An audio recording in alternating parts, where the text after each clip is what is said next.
In inner Brisbane, the hopes of eliminating hepatitis C ride on the wheels of this repurposed van. That's the one? Yeah. We might set up, what do you reckon? Yeah. And the shoulders of the Combi Clinic's Mimo Flynn and Joss O'Lone. This is the test we're going to go straight to, yeah? The RNA test, a sharp scratch.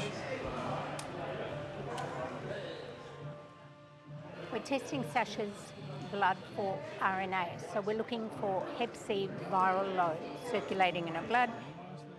Hepatitis C is a virus, primarily impacts on your liver, but if left to run its course over a few years or decades, you can end up with liver cirrhosis or liver scarring and liver cancer as well, which ends up in liver failure. So it is a very deadly disease.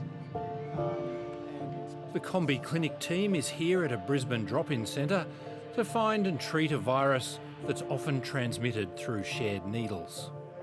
So Joss, what are you doing? I'm running a hepatitis C script at the moment. So for a patient we've seen tested positive, we're going to start him on treatment today. I mean, the whole point of the Combi Clinic and the reason it's set up is we had this, there was this notion of hard to reach patients.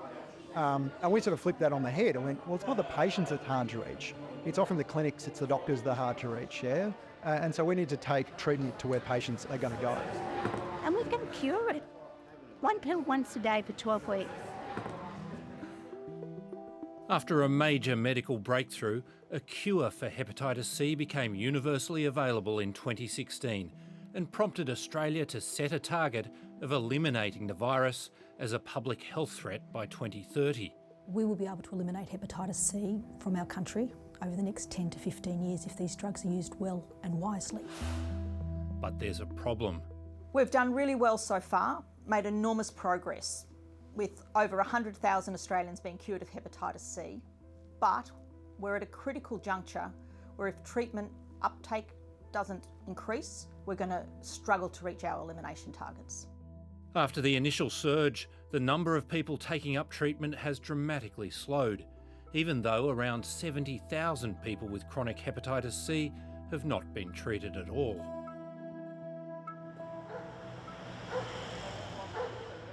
They're scared because they've got no veins and they're really embarrassed to go in and get blood taken, and they're scared of the healthcare system.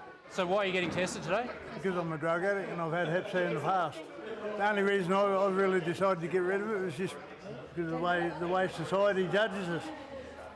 How does it judge you? Yeah, they think you got leprosy.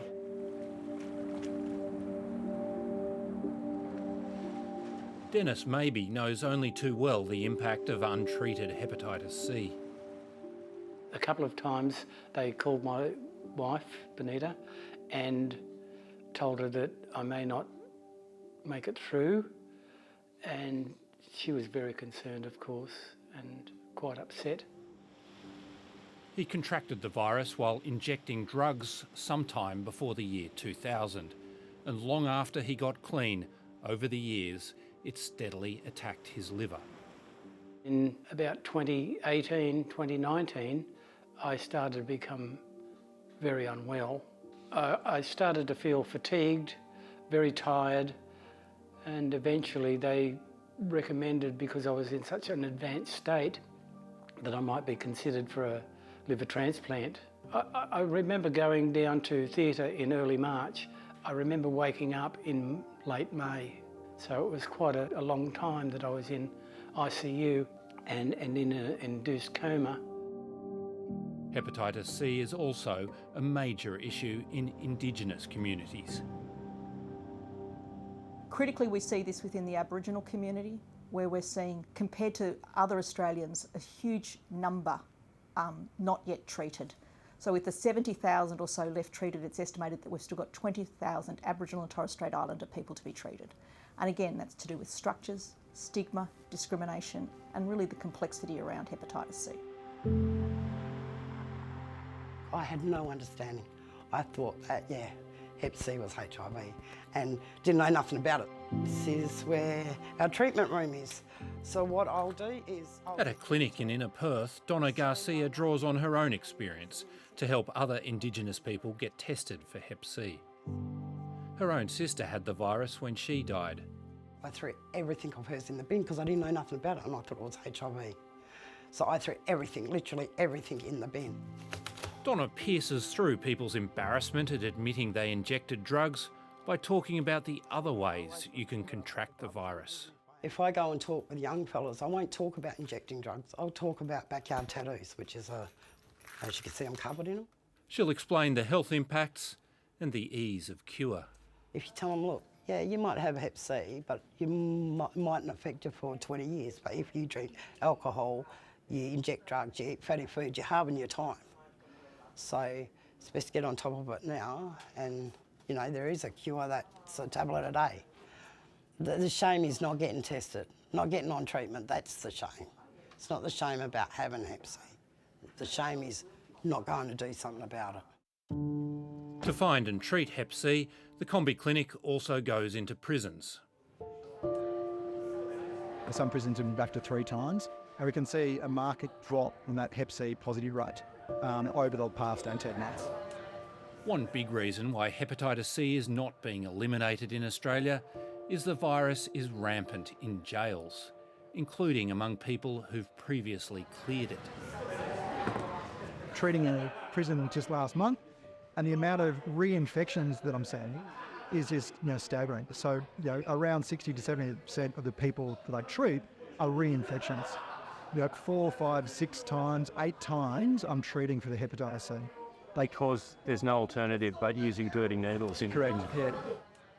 Unlike everywhere else in Australia where you have needle and syringe programs, which are clearly shown to reduce the transmission risk of hepatitis C, HIV and other bloodborne viruses, in our prisons we do not have needle and syringe programs.